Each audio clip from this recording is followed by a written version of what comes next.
Please come in. You're right on time. The door only opens when the clock strikes midnight. Georgia and Hannah are preparing to broadcast from the belfry. Just like this old bell tower, they have many stories to tell. Some old and some new. Follow me up these stairs, but mind your step.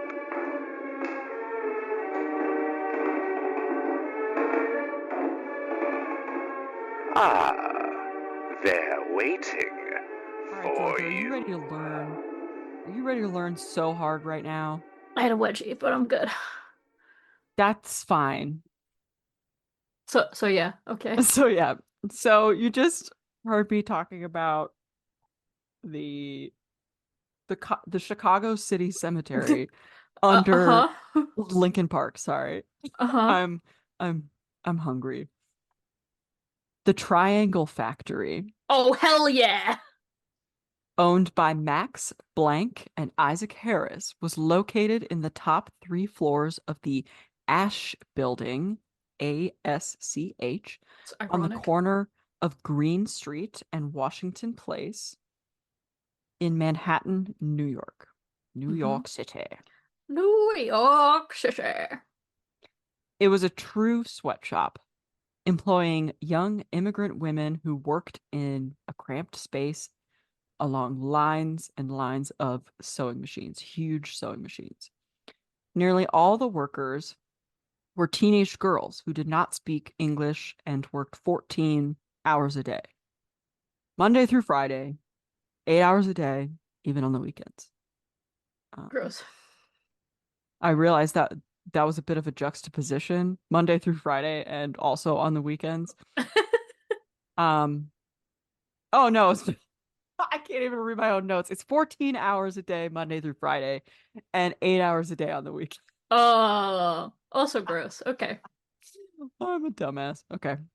In 1911, the building, the Triangle Factory had 4 elevators with access to the factory floors, but only 2 were fully operational, and the workers had to file down a narrow corridor in order to reach it on the factory floor. Factory floors.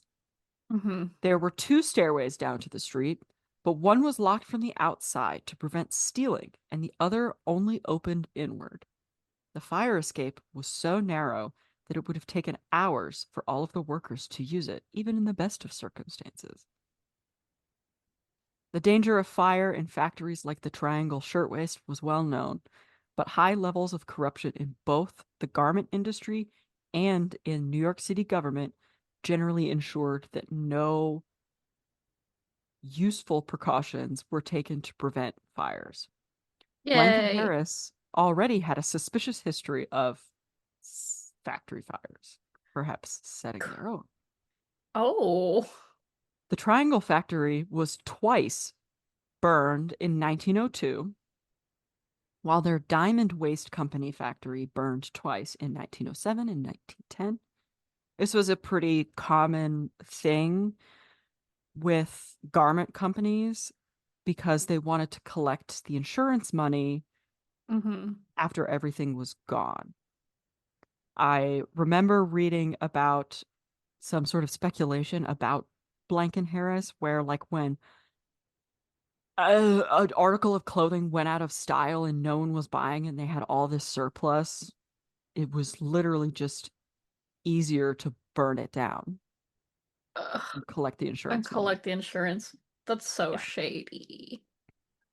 On March Love 25th, that. a Saturday afternoon near closing time, there were over 500 workers at the factory when a fire began in a rag bin full of cloth scraps. The manager attempted to use the fire hose to extinguish it, but was unsuccessful as the hose had rotten and its valve was rusted shut. Ugh. As the fire grew, panic ensued. The young workers tried to exit the building by the elevator, but it was designed to only hold 12 people at a time, and the operator was able to make only 4 trips back and forth before it broke down Oh my due to god. the heat and flames. Sorry, how many did it hold? 12. 12. Okay. It's 48 In people. In a desperate attempt to escape the fire, the girls left behind, who were waiting for the elevator, plunged down the shaft to their deaths. The girls who tried to flee via the stairwells also met an awful demise. When they found locked doors at some of these exits on the factory floors, many suffocated from the smoke or were burned alive. As people struggled to escape, several fell into the flames, their bodies piling at blocked exits.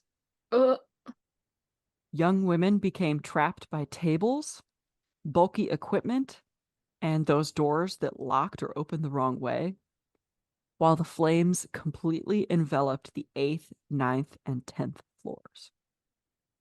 dang. Those workers, including the owners who were on the 10th floor, 2 floors above the fire, escaped to the roof and then to adjoining buildings. As firefighters arrived, they witnessed a horrible scene. The girls who did not make it to the stairwells or the elevator were trapped by the fire and began to jump from the windows to escape being burned alive. William Gunn Shepard, a reporter present at the fire, said, "I learned a new sound that day, a sound more horrible than description can picture. The thud of a speeding, living body on a stone sidewalk." A large crowd of bystanders gathered on the street, witnessing 62 people jumping or falling to their deaths from the burning building. The bodies of the jumpers fell onto the fire hoses, making it difficult to begin fighting the fire. Oh my god. The firefighters' ladders reached just below the 7th floor, and the fire was on the 8th floor. In one case, a life net was unfurled to catch jumpers, but 3 girls jumped at the same time, Oh, ripping their only net. oh no. Lewis Waldman, later a New York Socialist state assemblyman, described the scene years after the fact. Word had spread through the East Side by some magic of terror that the plant of the Triangle Waste Company was on fire and that several hundred workers were trapped.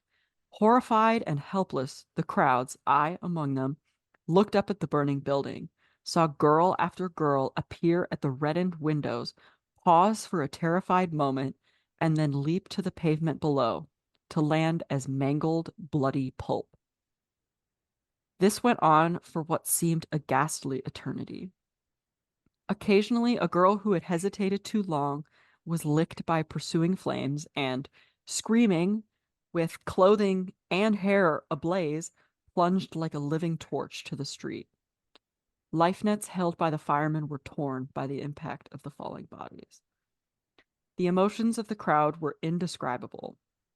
Women were hysterical, scores fainted, men wept as, in paroxysms of frenzy, they hurled themselves against the police lines. That was Lewis Waldman's word. Mm-hmm. Paroxysms. Never even heard of that. I feel like I've heard that word before. Paroxysm.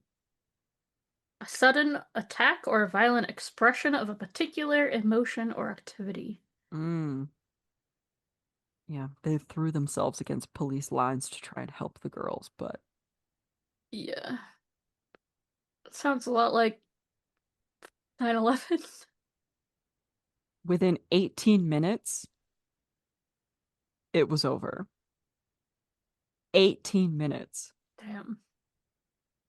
A total of 146 people were killed by the fire due to severe burns, smoke inhalation, falls from great heights, and injuries sustained during the incident. Survivors recounted the horrors they had to endure, and passersby and reporters also told their horror stories of pain and terror.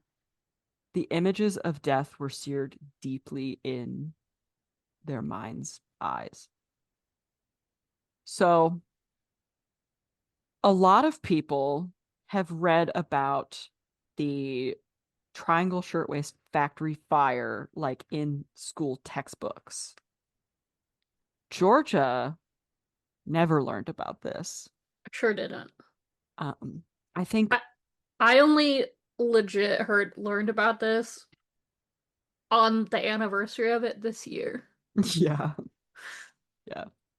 I feel like it's information about it and like the history of it is in a lot of American history textbooks because it was a critical point for the labor union movement Mm-hmm. in the early to late 1910s that Yeah. ultimately also led to women being given the right to vote and well, white women being given the right to vote in 1920.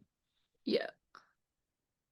So the fire itself wasn't what made the shirtwaist makers of a focal point for worker safety. Workplace deaths weren't really uncommon.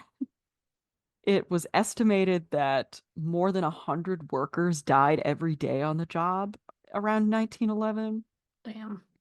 Like in but the country or in the country. yeah, okay.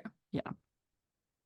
The this story was and is so compelling because it brought attention to the events that led up to the fire, particularly in like New York City. After the fire, the girl's story inspired hundreds of activists across the state and the nation to push for fundamental reforms. For some, such as Frances Perkins, who stood helpless watching the factory burn, the tragedy inspired a lifetime of advocacy for workers' rights. She later became Secretary of Labor under FDR as a result of her hard ass work. Hell yeah. And So, she is who I read about when I learned about this. yep, Yeah. she's a bad bitch. Um, so some background, some significant background. There was a lot that happened prior to this happening.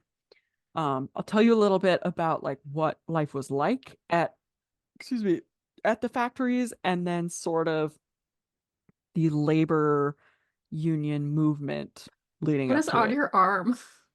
Oh, it's a temporary tattoo. Oh, I was like, just getting tattoos now? What's It's a happening? temporary tattoo of a shark biting a surfboard.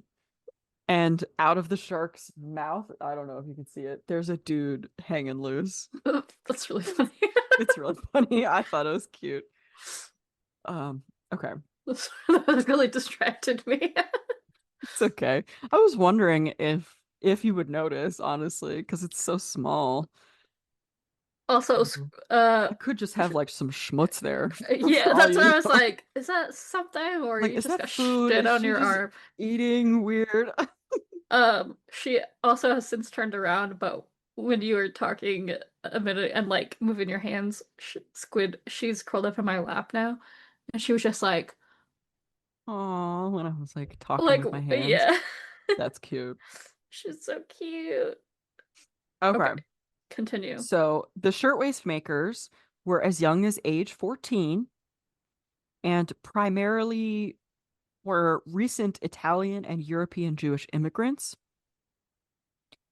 They Uh-huh. did work 7 days a week. They did get a half-hour lunch break, but during the busy season, the work was nearly nonstop, working much longer hours. They were paid about $6 per week, which I did look up to see how much that would be, and if it was an average of $6 a week, it's something like $200 a week in Mm-hmm. 2025, I think. Um, in some cases, they were required to supply and use their own needles, thread, irons, and occasionally their own sewing machines. Damn. The factories were unsanitary, or, as a young striker said, unsanitary. That's the word that is generally used, but there ought to be a worse one used. At the Triangle Factory, women had to leave the building to use the bathroom, so management began locking the steel exit doors to prevent the interruption of work, and only the foreman had the key. That's fucked up. Yeah. The shirtwaist, a woman's blouse, was one of the country's first fashion statements that crossed class lines. The ready-made clothing industry that was like exploding at this time made the shirtwaist affordable even for working women. It's worn with an ankle-length skirt and was appropriate for any occasion and was more comfortable and practical than the fashion that preceded it, which we know was like corsets and hoops and lots of stiff things. Oh, yeah. I Years had to look up a picture. of what a shirtwaist is? Shirtwaist. Yeah. It's like once you look at a picture of it, you're like, oh yeah. Oh, yeah, that I've thing. seen that. Yeah. I'll buy some of those. Years before the Triangle Fire, garment workers actively sought to improve their working conditions, including getting rid of the locked exits in high-rise buildings that ultimately did lead to the deaths at the Triangle Factory. In fall of 1909, 2 years prior, as factory owners pressed shirtwaist makers to work longer hours for less money, several hundred workers went on strike. On November 22nd, Local 25 of the International Ladies Garment Workers Union, or the ILGWU, convened in a meeting to discuss a general strike. Thousands of workers packed the hall. Hell yeah. 19-year-old Clara Lemlich, or Lemlich, was sitting in the crowd listening to the speakers, mostly men, caution against striking. Clara was one of the founders of Local 25, whose membership numbered only a few hundred, mostly female, shirtwaist and dressmakers. A few months earlier, hired thugs had beaten her savagely for her union involvement, breaking her ribs. When the meeting's star attraction spoke, the crowd went wild. Their star attraction was the American Federation of Labor president. Are you ready? Samuel Gompers. Okay. So stupid. The crowd went wild for Mr. Gompers. Gompers. After he finished, Clara expected a strike vote. Instead, yet another speaker went to the podium. Tired of hearing speakers for more than 2 hours, Clara made her way to the stage, shouting, "I want to say a few words," but she said it in Yiddish.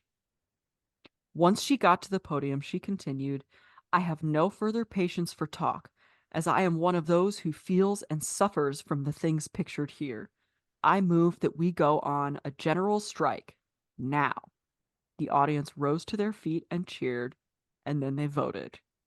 Wait, was it still in Yiddish?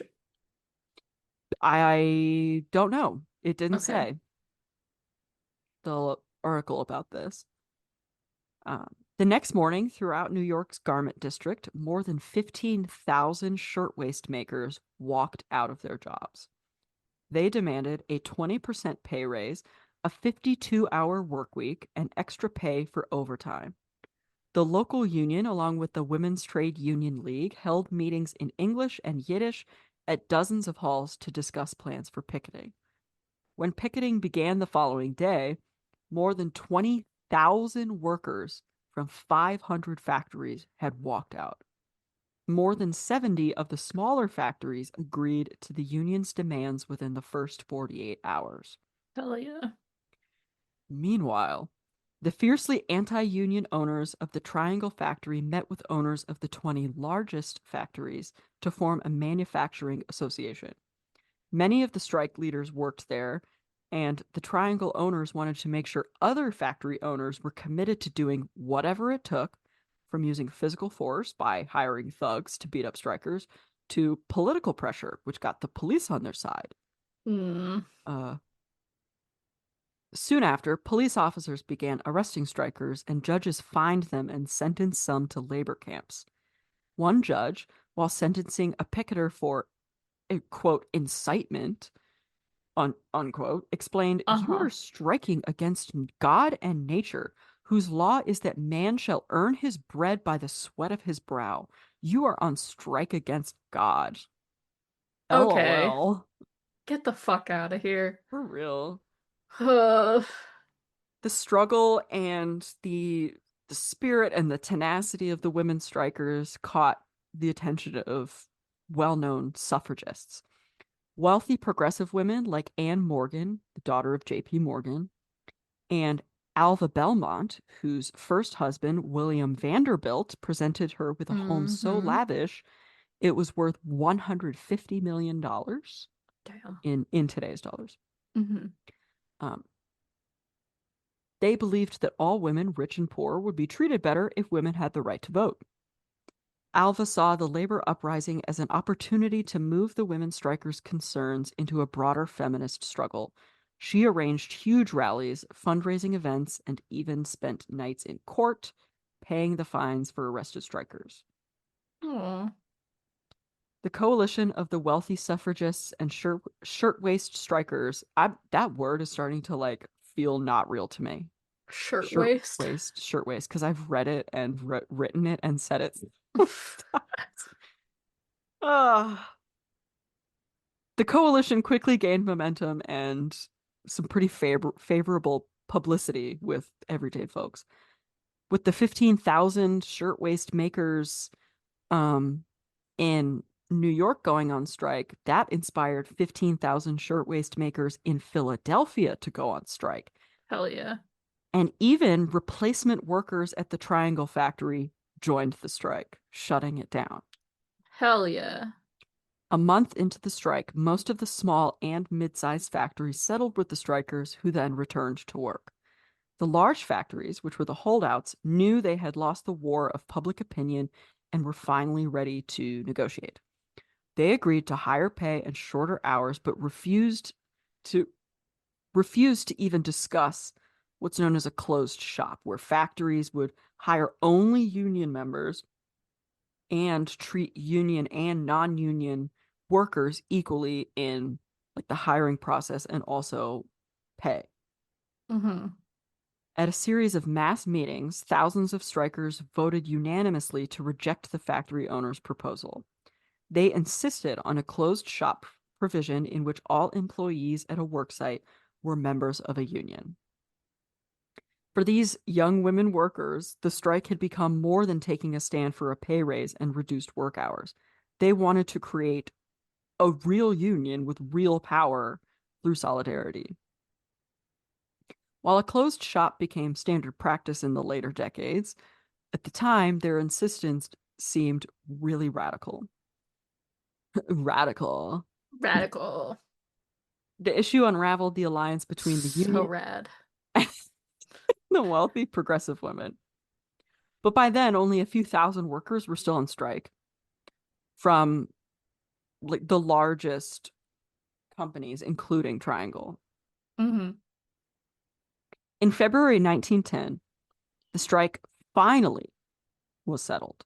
The few remaining factories rehired the strikers, agreed to higher wages and shorter hours, and recognized the union in name only, resisting a closed shop. Local 25, which prior to the strike represented only a few hundred members, now had more than 20,000. Goddamn. However, workers at Triangle went back to work without a union agreement. Management never addressed their demands, including the unlocked doors and fire escapes that functioned. Uh-huh. Then the fire came. A week after the fire, Anne Morgan and Alva Belmont hosted a meeting at the Metropolitan Opera House to demand action on fire safety. And people from all backgrounds, creeds, and religions packed that hall. A few days later, more than 350,000 people participated in a funeral march for those who Holy died shit. in the Triangle Factory. And this is 1911. Like, you see pictures of like 100,000 people on the news, and you're like, damn, that's crazy. In 1911, Yeah. when there weren't that many people in the world. No. And then Titanic's gonna happen real soon. Anyway, so workers quickly flocked to union headquarters to offer testimonies, support mobilization, and demand that Triangle owners Harris and Blank be brought to trial. The district attorney's office of New York City decided to see an indictment against the owners. On April 11th, the grand jury indicted them on 7 counts, charging them with manslaughter in the second degree under Section 80 of the Labor Code, which mandated that doors should not be locked during working hours. Yeah. 3 months later, after pressure from activists, New York's governor signed a law creating the Factory Investigating Commission, which had unprecedented powers to investigate what the hell is going on. The commission investigated nearly 2,000 factories in dozens of industries, not just garments. And with the help of workers' rights activists such as Frances Perkins, enacted 8 laws covering fire safety, factory inspections, sanitation, and employment rules for women and children. So this is after the investigations happened. Mm-hmm. All the data was compiled. They pretty much said, what the fuck is going on here? Okay, now we know what the fuck is going on here. Here's something we're going to do about it. Like, very shit was actually happening from this. Yeah.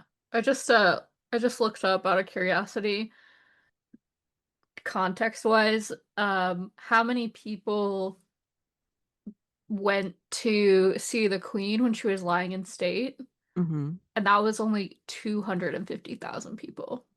And that was in 4 days. So that's fucking crazy. It's crazy. You can't picture No. that many people. It's No. impossible. Yeah. It's like in Lord of the Rings when they have so many people on the battlefield. Yeah. And it's just the same like group of people like multiplied over Yeah. and over again. Yeah. Pretty much, yes. That's what I'm picturing. uh okay, so the following year, the workers' rights advocates and the Factory Investigating Commission pushed for 25 more laws, which entirely rewrote New York State's labor laws, and they created a State Department of Labor to enforce the laws. So during the Roosevelt administration, Frances Perkins and Robert Wagner, who had chaired the investigating commission, helped create the nation's most sweeping worker protections through the New Deal, including the National Labor Relations Act. So they went from like, let's figure this shit out, to here's how to figure some shit out, and here's how the rest of the country can figure some shit out. There you go. The New Deal, huh? Feels so good. Okay. Clara Lemlich became a full-time activist after being blacklisted by the Garment Industry Association and founded a working-class suffrage group. She later organized mothers around housing and education issues. Even in her last days in a nursing home, Clara helped to organize the orderlies into unionizing. When I was reading about that, I thought, I was like, I'm gonna start crying. Like, the whole time I've been reading this, by the way, I'm trying to keep my shit together. Like, I want to cry so bad. Ugh. Okay. We're almost there. It doesn't get better, by the way. Yeah, On no. December 27th, 23 days after the trial started, a jury acquitted Blank and Harris of any wrongdoing.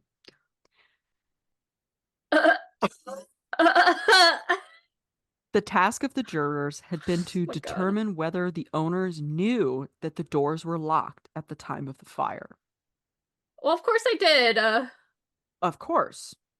Customarily, the only way out for workers at quitting time was through an opening on the Green Street side, where all pocketbooks were inspected to prevent stealing.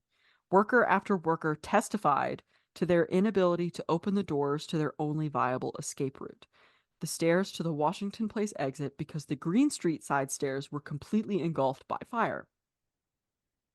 Even more testimony supported this fact from the girls who talked about seeing the other girls that they worked with piled in front of exits. Yeah. The brilliant defense attorney Max Steuer planted enough doubt in the jurors' minds to win a not guilty verdict. I should mention, I was trying to be sarcastic with that brilliant defense attorney. Oh, yeah. Shit. Grieving families. I mean, brilliant for them. And much of the public felt that justice had not been done. I wonder why. 23 individual civil suits were brought against the owners of the Ash Building. On March 11th, 1914, 3 years after the fire, Harris and Blank settled. How much do you think they paid for each life lost? Oh my god, like $5. Okay, it's more than that, but Okay. Okay, like $100. if you can put value on a human life, $75 per person. Okay, well. In 19, what year was it by then? 1914? Yeah. 1914 money or today money? 1914 money? Yeah. How much Sorry, is it? I was trying to go back to it. $75, 1914 money. Inflation calculator. It's still only $2,400. Oh my god, you would get millions today. Mm-hmm. Mm-hmm. Oh my god, okay. So you know that meeting at the Metropolitan Opera House Uh-huh. with the Women's Trade Union League all getting together? Mm-hmm. A prominent socialist and union activist, Rose Schneiderman, gave a speech at that meeting. She used the fire as an argument for factory workers to organize. And she said, "I would be a traitor to these poor burned bodies if I came here to talk good fellowship. We have tried you good people of the public, and we have found you wanting. We have tried you citizens. We are trying you now, and you have a couple of dollars for the sorrowing mothers, brothers, and sisters by way of a charity gift. But every time the workers come out in the only way they know to protest against conditions which are unbearable, the strong hand of the law is allowed to press down heavily upon us. Public officials have only words of warning to us, warning that we must be intensely peaceable, and they have the workhouse just back all of their warnings. The strong hand of the law beats us back when we rise into the conditions that make life unbearable. I can't talk fellowship to you who are gathered here. Too much blood has been spilled. I know from my experience it is up to the working people to save themselves. The only way they can save themselves is by a strong working class movement." Hell yeah, let's go burn some shit down! The Peel Center for Labor Management Documentation and Archives is the unit of the Catherwood Library at Cornell that collects, preserves, and makes accessible special collections pertaining to the history of the workplace and overall labor relations. It is indebted to the hard shit. work of independent researcher Michael Hirsch for compiling the list of those who perished in the fire. Damn. An experienced genealogist, Mr. Hirsch examined a wide array of vital records and publications and conducted conversations with families of the victims in the creation of this list. If you'd like to take a look at this list, listeners, and learn about all of the girls who were killed in the fire. I'm going to share a link to the list in this episode's description. I invite you to learn some of their names, learn what they're about. It's a lot of people younger than me, a lot younger than me, a lot of teenagers. Yeah. So, Georgia, now you know. What have we learned? Now I know. Listen, season 2 merch. I think it's gonna have to be a button, and it's just gonna say fire codes are feminist. I agree. I think that's a really, really good idea, actually. I think that in a lot of situations where change has been made, there's always been a fucked up woman Yeah. who's a big part of it. Well, and if we put this in the context of like what I was talking about earlier, Mm-hmm. that it's the same time. Women are trying to find places where they're heard, Mm-hmm. whether it's in spiritualism, in unions, in any kind of spaces that are deemed as less than or other. But Yeah. that's where women are finding their places to share ideas and try and change society. And because we're essentially reliving the 20s all over again, Yeah. what it makes me think a lot about like what spaces that I'm in where I can like express my ideas and be heard, like we have this tiny small platform here where Yep. we can express our thoughts. And we're lucky that we have a pretty female energy dominated um work environment, at least on the first level, Mm-hmm. on the curation level. But like outside of that, I don't know. I don't feel heard politically or obviously. Um, on a spiritual level, I keep that shit pretty much inside my house. So, Yeah. I think we would have to, participate in organizing. yeah. Yeah. Yeah. Leah does that, which is cool. Well, not organizing, but she works with what is she? She volunteers with one of the organizations that's really involved with pride and it's like parents, queer parents, something. I don't know what it is, but um Is it P flag? I don't think so. I don't know. I have to I'm hanging out with her next week. So I'll talk to her. I'll ask her. Okay. But yeah, like, but even still, on like the outside of actually going out and organizing, it's where do women feel like their voices are heard in today's society? On TikTok, probably. Yeah. You're right. Yeah. It's a good platform for that. We need more women-oriented third spaces, Hmm. you know, like specifically. And I'm Yeah, sure there are men who will cry like, "Oh, well, why are you excluding us? That's so sexist." Bitch, because who if we gives a didn't say fuck? it was women only, you wouldn't come anyway. Yeah, Yeah. exactly. Yay. Okay, well, that was depressing. Yeah, that was really depressing. But if you think of other things that are feminists, I will make buttons about it. Yep.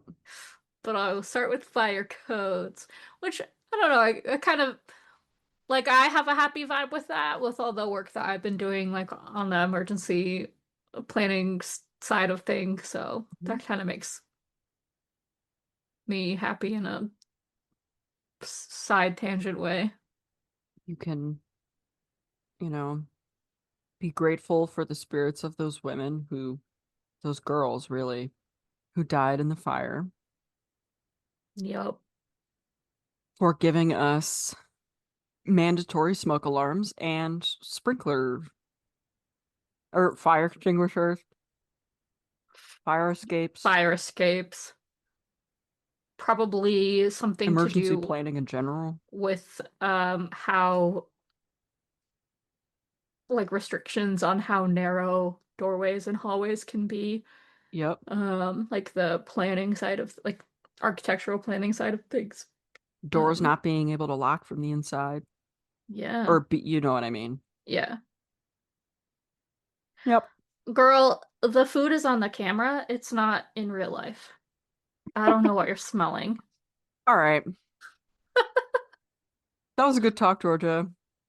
It was really depressing. I'm gonna I'm happy go. you know about it now, but I really want you to now just dive into it. Now that you know, you get Yeah. the gist of it. Now you can go crazy ham.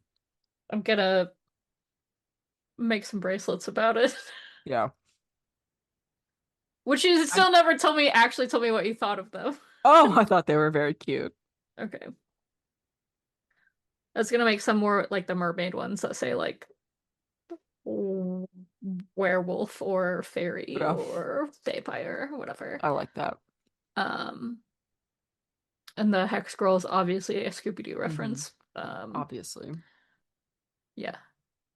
I got some other ideas written down, but Okay. yeah, we're upping our merch game. That's how we're gonna end this on Yeah. an exciting note. I'm Yeah. making bracelets. I'm making spell jars. Let's fucking go. Well, that concludes this week's broadcast. I hope you've enjoyed it. If you wish to stay in touch, reach out to us at broadcastfromthebelfry@gmail.com or stalk us on Instagram at broadcastfromthebelfry. Again, I hope you've enjoyed our little show. Please rate and review. And until next week, stay